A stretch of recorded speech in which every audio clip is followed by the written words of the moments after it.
the 5th video in our series about turning 10 acres on Whidbey Island into our homestead. In this video, we're going to meet the dogs and build them a dog run. Hello everybody, this is our dog Scarlet. She's a rescue dog that was found out on an island underneath a house in a fish tote with some puppies, and they were nursing on her and she was almost starved to death. When we got her, she was just skin and bones. But as you can see, we've done a little too good of a job of fattening her up. But you can see she's got the red heeler, and they say she's a red heeler husky mix. Of course, we have absolutely no idea where she came from, how old she is, or anything, but she's definitely a younger dog. So she's going with us to Whidbey. And this is our dog. His name is Trouble, and he's a rescue dog from Haines, Alaska. And his owner died a few years ago, so he was left without somewhere to live.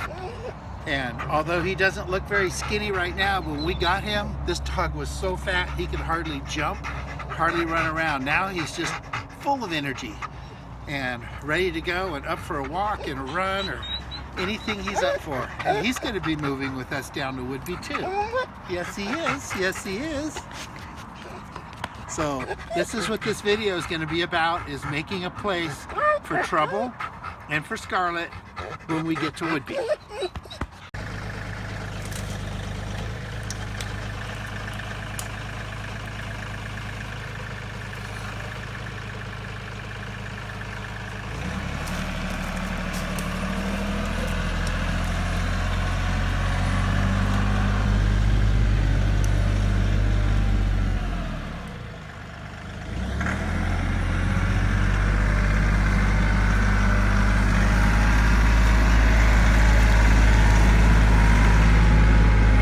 Going to happen here is I'm going to go up the kind of the larger of the trees in the middle there, which will definitely fall on the shed this winter, and I'm going to hook the choker up to it, and then the choker is going to come down over here to a snatch block and then go back to the tractor.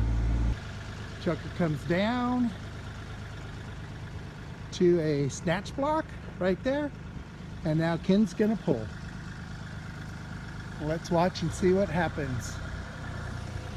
The hope is the tree falls down. The beauty of this is the tractor is going the other way from the way the tree's falling.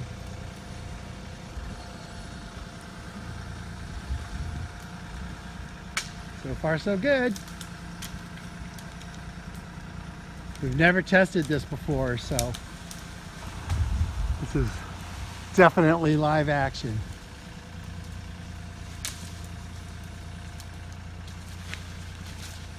And slow motion. And everything appears to be happening just like we hoped it would.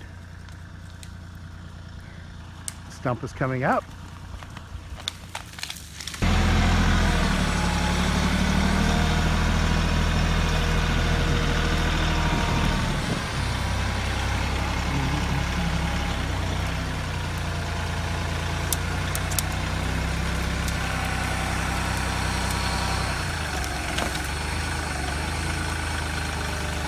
Okay, now for our next experiment, we're going to try two at once.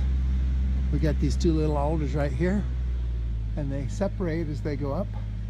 So it'll be interesting to see how high I can get our choker and get it set, and then we're going to do the same process as before. Okay, here we go for two trees at once.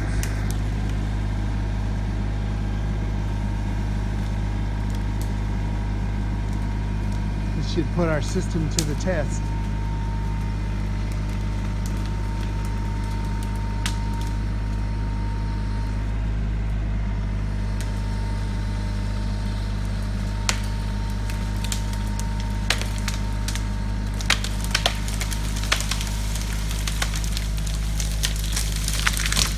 Not even close.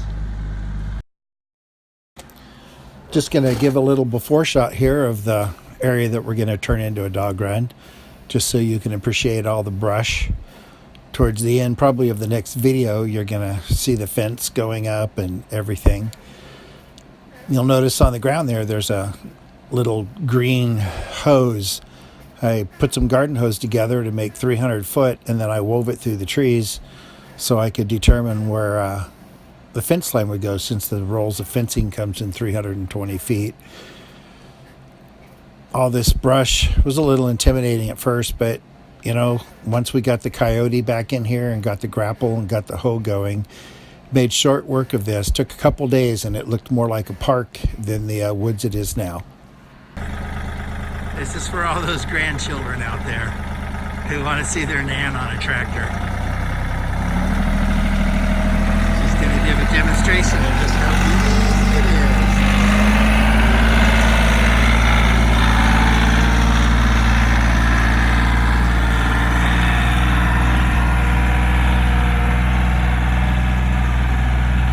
This was Janet's very first time driving a tractor.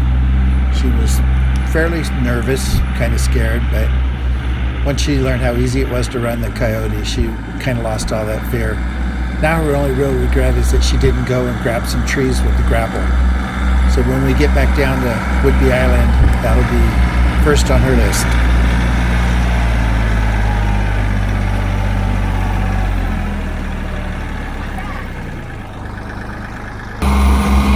So now I'm into it a little bit. I've been making some progress here.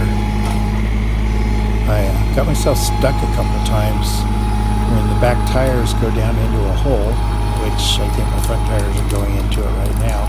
The backhoe would catch on the dirt. You can see it came real close there. Kind of awkward doing this with the hoe on the back.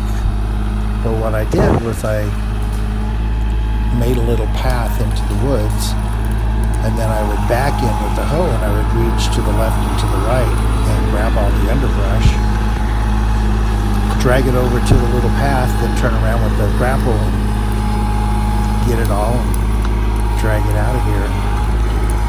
That was definitely the winning combination, which requires me to leave the backhoe on the tractor while I'm working in the brush and the trees.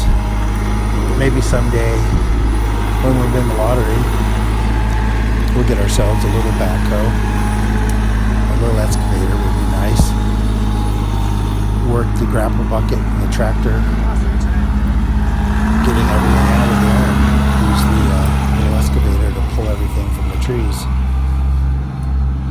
You can see how this is just, as I just go back and forth, what used to be trip and fall on your face brush starts to turn into a road, which you can barely get through. It's going to be a really nice dog run.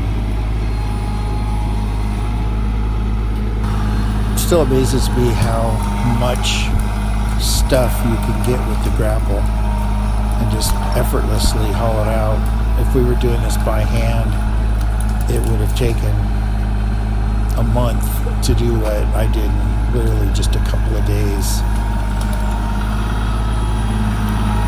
Sure was worth it to purchase this, considering we have 10 whole acres to do this to. We have to leave it kind of forested, but we can clean out and thin and make it look a lot nicer.